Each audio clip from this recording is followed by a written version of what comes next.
All right, guys, what's going on? Good morning. This is Uche and Joku, Sneaker Principal, and I'm taking a 5 minute break before I have to jump into my next meeting. Um, I think one of the things that is essential for all of us is that we have those mental breaks where we um, disconnect from what we're doing, so we can reset our brains, so we can get back into it and be at peak performance. So I want to take this little 5 minute break real quick and share with you a question that I get asked all the time. For those of you who don't know, and I'm pretty sure you know, but if you don't know, I'm going to keep repeating myself. I am a former New York City principal with a total of actually 18 years in education, with 16 years of that being here in New York City. And and as of last summer, I resigned my position as a high school principal, and I now work in educational technology, and I work remotely. And people ask me all the time, "How is that working remotely? Like, you're so lucky. You could just roll out of bed and just log on, and you don't have to change. You don't have to get dressed up or change your clothes. You could be in your pajamas and be on calls and be on a computer, because all they have to see is from like your chest up. So you could wear you could wear like basketball shorts and wear a button down and all the things, and we've seen during the pandemic and all the funny videos and people who got caught up, trying to kind of like live that half life between being professional and working from home. And I'll tell you this, the hardest part for me has been, first of all, let me tell you about the easiest parts. The easiest parts for me that I would not trade for anything is, number one, the give back of time. Yes, I work at a 8 hour day. Actually, I work longer than that most days, but I don't have to commute. Um, I am, for the most part, autonomous. I control my own day. Yes, I have meetings, and those I have to attend those meetings and run, and whether they're group meetings within the company or my one-on-one meetings with team members or with clients, like all those things still happen. But around that, I have the flexibility of how I use my time, and also where I work from. So if I want to be not being here and I want to grab my laptop and go sit on the deck, I won't do that right now. It's kind of cold outside, but there's some times where I might just throw a jacket on, just want to be in some fresh air. I can do that. If I want to take my laptop and go sit in Starbucks or sit at a cafe and get some work done, I can do that as well. So I have that level of flexibility.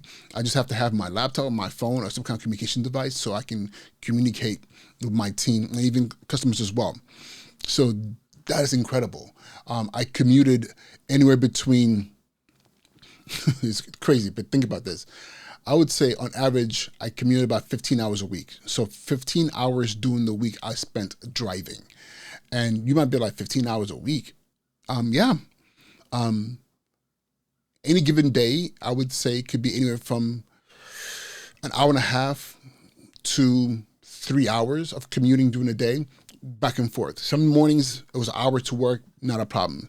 But there were also many days where coming back was 2 hours, sometimes even longer than that. So I would say 15 was the safe number of how much time I spent driving from where I live in Westchester County to Brooklyn for the past last school year.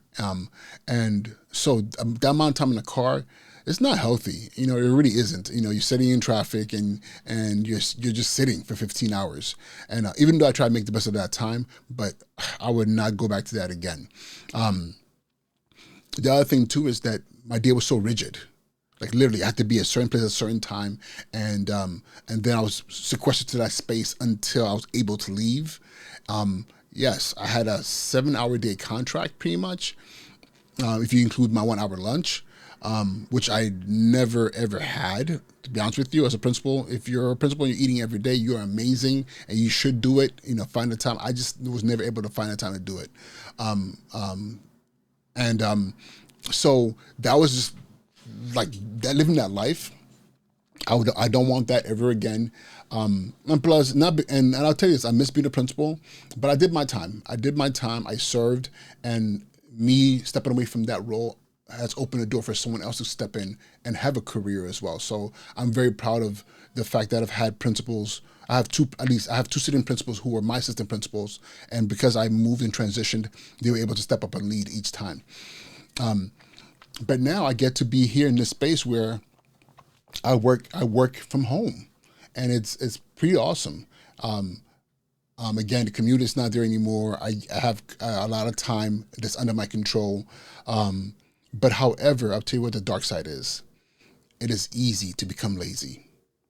I can easily just, I mean, if my first call is my first, I mean, if I have to start my day at 8 o'clock, like log on and be at work, I can literally, if I wanted to, just sleep in and like 7:30 get out of bed and drag my feet or whatever the case may be. If I don't have a meeting at 8, I can kind of like fudge it to be online by meetings and do all that. And I'll tell you something about that.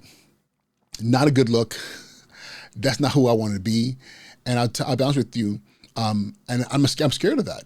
I'm scared of being that guy who is showing up on calls just because I rolled out of bed and I've crusted my eyes and I'm sleeping. I'm like sleeping in late and all that. Like I don't want to do that. I still want to maintain some level of professionalism because I'm success oriented. I'm goal oriented.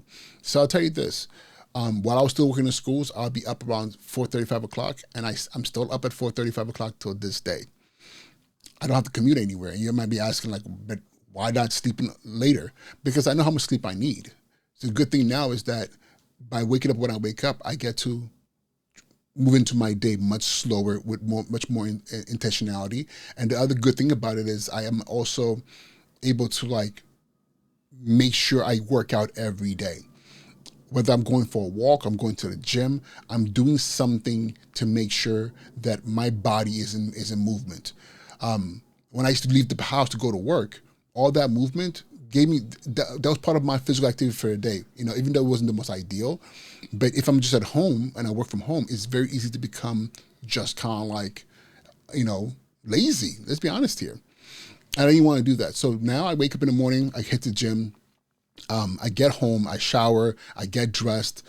There are days where, depending on who I'm meeting with and what's happening, I will put down a button down, and there are meetings where I throw on a jacket, and I don't have to. This remote life we live in, a lot of people do t-shirts and very, very casual, and I pick my moments to be casual. Like today, I'm meeting with team members, and everybody's relatively casual. If I get a call right now, I have to meet with a school leader or something like that. I will go throwing a button down. I have shirts that are dry cleaned. I might throw a jacket on depending on who I'm meeting with, because again, that's part of my discipline and my need and want to continue to be successful with what I do. So and so there are the benefits and the disadvantages, but and again, I'll tell you the disadvantages. You can become really lazy. But I'll tell you this: I'm enjoying working remotely, and I wouldn't trade for anything else. And one thing I definitely want to say, I almost forgot, is that it's very important, even when you're working remotely, to really focus on your physical and mental health. Do not, if you're working remotely, it's very easy. Like, I'm a type A personality. I can sit in front of this computer for the next 8 hours, and it won't be any different than when I was working in the school building, as far as just my inability to disconnect, even for 10, 15 minutes, So I make it a point, after 90 minutes, 100, an hour and a half, 2 hours of like intense work, to walk out of this office, go downstairs, see my kids, have something to drink, get some light snack, and give myself those mental breaks to process so that I can be more effective in doing and moving to the next task. So there's been days where, when the weather is nice, I would say, I'll take the kids to the park. We go to the park, they're playing, and I'm on and the walk to the park gives me that mental break. When we get there, the kids are playing, and I might take a call, or I might do something on my phone while I'm at the park with them. And being very intentional about making sure that I give myself that space to breathe so I can be more effective. And that's something that's very, very important, because if not, you burn yourself out. And that's one thing I do not want to do. But yeah, I just wanted to share that with you real quick.